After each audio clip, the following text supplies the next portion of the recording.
Welcome back. It is Monday, October 16th in the MLB. Our two favorite picks are on the way. It's Austin, joined by Logan. You know who we are at this point. Let's recap yesterday, Logan. A simple 1-0 day. We have nothing to complain about. Rangers money line, cash it. Plus 122. They will take it. They win that game 2-0. Pretty sweat-free. They got it done. That's all we can do. I mean, hey, we'll never complain about a 1-0 day. Let's continue to pile together these winning days. Now on a little 2-0 run. Let's try to make that a 4-0 run after today's picks. Like I said, we got two of them. Got two games on. We're going to each talk about both of the games, and then we're going to hopefully give out our favorite pick in each of them. As always, if you are new, do us a favor. Go down below, hit that subscribe button, drop a like down below. We've been doing these daily videos every single day of the season, and with the NBA starting up, it's not going to be any different. So if you are new to our Call on Our Shot channel, we do daily picks videos every single day. And if you want to go check out our one for the Monday Night Football game, Cowboys-Chargers, that was posted last night, definitely go show it some love. Logan and I gave out our favorite picks there. But Logan, I'm going to let you lead it off. You're going to the early game on the slate. You're going back to the Rangers-Astros game. What do you got in this one? Yeah, I'm going back to the Battle of Texas. And while I would like to take a side, I have a little bit of a safer bet in this one. I'm taking the Rangers and Astros over 4.5 total runs in the first 5 innings, plus 100 odds on PointsBet, currently your best value there. Now, as I mentioned, I would like to take the side. Rangers money line would probably be the side that you'd find me on. But I just don't find a ton of value there, honestly. Like, the value to me switch back to the Astros defending, home field. Obviously, the Rangers stole game one, as I predicted, but it's going to be really tough to go into Houston and steal two in a row. So it's just like, that's just not the spot I want to be on. I want to take the first 5 over because after a low-scoring game yesterday, I think we see runs early in this one. Both teams didn't even have a ton of chances with runners in scoring position. Both teams went 1 for 3 with runners in scoring position. But against these two starting pitchers, I think we're going to see some guys in scoring position for sure. I think it's going to come early in this game. Let's talk about first who's starting for the Astros. Framber Valdez, 10.38 ERA and a 2.31 whip in the postseason for Valdez. Terrible numbers, right? We know Minnesota came in there and absolutely hit Valdez hard. Texas is equipped to do the same, if not more damage. Minnesota hit this first 5 over by themselves last time they faced Valdez. So the question is, can Texas bring the bats against him? Yes, I do think they can. Valdez had 3 starts against Texas. There's a ton of familiarity there. 1, 6, and 1 earned runs in those games. So 2 of those games, Valdez did get the best of them. But again, one of those games, he just absolutely got cooked. This Rangers team is absolutely in great form right now, and watch out, Valdez. If he's in sort of the shape that he was against Minnesota in his last start, no, Texas should be able to hit him. Texas hitters versus Valdez, Semion's hit him very well, 290, and that would be amazing. Semien, Austin and I were joking yesterday. I swear, I was like, Semien always comes up with runners on base, and he never does anything for me. So hopefully Semien can do something for us today. Leody Taveras, who hit a home run yesterday, 348 against Valdez, Lowe 261, and Seager 227. These are all guys that, even the lefty on lefty matchup doesn't really matter to me. They're still going to find a way to get on base, and Valdez relies heavily on ground ball outs. I hate ground ball out pitchers, especially this time of year, because if the pitches aren't locating, those aren't ground ball outs. Those are deep line drive home runs or extra base hits. And it will be trouble for Valdez if he is not locating on, where he wants his pitches, because it's kind of, how pitching works. You see where the catcher sets up, the ball goes somewhere else. Ooh, long day for you, Valdez. Valdez is 6th percentile in hard hit percentage, 49th percentile in barrel percentage. Not good. I mean, those are not good numbers. As I kind of mentioned with Verlander yesterday, you got to look at those advanced numbers, and the hard hit percentage is just way too dang high, especially against a very talented Rangers lineup. I think Valdez is once again in for a bad start. Now, who's starting for the Rangers? Nathan Eovaldi. We love this guy. 1.32 ERA and a .8 whip for Eovaldi. He's been, lights out in this postseason, but this could be a bad spot for him. You just have to go and say law of averages. Is he a sub 2 ERA postseason pitcher? I don't necessarily think he's going to do that today, because in 162 plate appearances, the Astros roster's hitting .313 against Eovaldi. If there's going to be a slip-up team, it's going to be the Astros hitting him. Eovaldi had 2 starts against Houston. One, he only went 1 1/3 innings pitched, 4 earned runs. The other 7 innings pitched, 0 earned runs. The one where he allowed 4 earned runs was him coming back from injury, but I'm telling you right now, there's a sleeping giant, and its name is the Houston Astros. After being shut out yesterday, this Astros offense is the definition of bounce back. On the season, Houston fifth in runs, third in hits. There's a reason why they are who they are.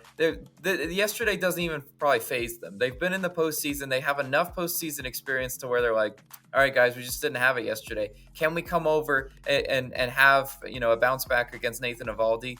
Yes, absolutely. I know they're studying film on him, right now probably. And the reason I'm taking the first 5 over and not the full game, I don't see either bullpen collapsing and giving up a ton of runs. And that's how, if you're going to take full game, you are going to need some runs in the bullpen. Both these offenses are due a day of just absolutely smoking the cover off the baseball. I think that's what we get today. I think it comes early and often through 5 innings. That's going to be my pick. But Austin, got a player prop for us. Where are you going?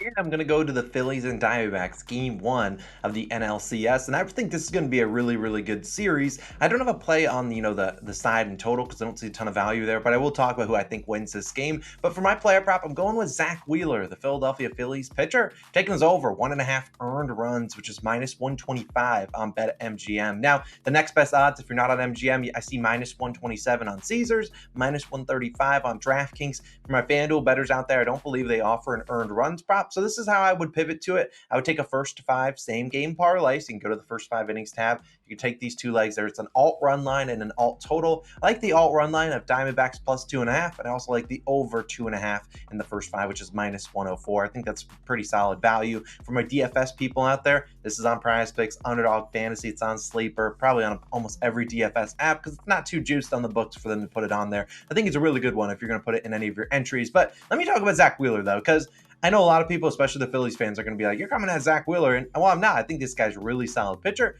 But just because you're solid doesn't mean you can't give up 2 earned runs. I mean, Verlander, heck, he pitched pretty well yesterday. He still gave up 2 earned runs. And Zach Wheeler's been solid this postseason. You look at him, 6 2/3 versus Miami, gave up 5 hits, 1 earned run in that start. And then 6 1/3 versus the Braves. They allowed 3 hits, 2 earned runs. And if there's anything I know about the Phillies, they're going to leave Wheeler out there. This is their number 1 guy. Nola, they have a shorter leash on him. But with Wheeler, they're like, if we can get another inning out of him, they're going to try their best, especially in a game 1 of a series when they know they need their bullpen if this series goes even longer, especially, with having to pitch guys on short rotations and things like that. You don't want to use your bullpen early unless you absolutely need to. So they're going to leave Wheeler out there, and that's exactly what happened against the Braves. They left him out there, gave up a 2-run shot.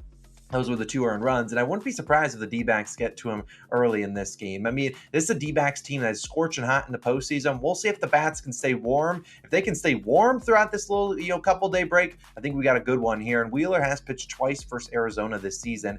He allowed 3 earned runs in one of them, gave up, I think, 8 hits in that game, and then 1 earned run in the other start, giving up, I think, 4 hits. And you look at them in 103 PAs, plate appearances versus Wheeler, D-backs a 22.3 K percentage and a 297 expected batting average. So they've actually seen him pretty well. And while I'm not saying he gets racked here today, he has been a good postseason performer. That's going to be the people that'll say, this guy's great in the postseason. He's still giving up 2 earned runs in 5 of his 8 postseason starts. Let's also look at his whole body of work this season. Wheeler allowed 2 earned runs in 18 of 32 starts and actually allowed 2 earned runs in 10 of 15 at home. He never had a scoreless start at home. So he gave up at least 1 earned run in all 15 home starts. Actually has a higher ERA at home than he does on the road. So I think at the end of the day, we're going to see this D-backs team come in with a great game plan. And Wheeler, when he gets into jams, the pitch he's going to is the 4-seam fastball. If you saw that start against the Braves, they were lost. They could not hit the 4-seamer. But I'm going to put up a bunch of hitters of the Diamondbacks, their hits, their averages against 4-seamers from right-handed pitchers. And you see a lot of these guys are pretty good. Corbin Carroll batting 283,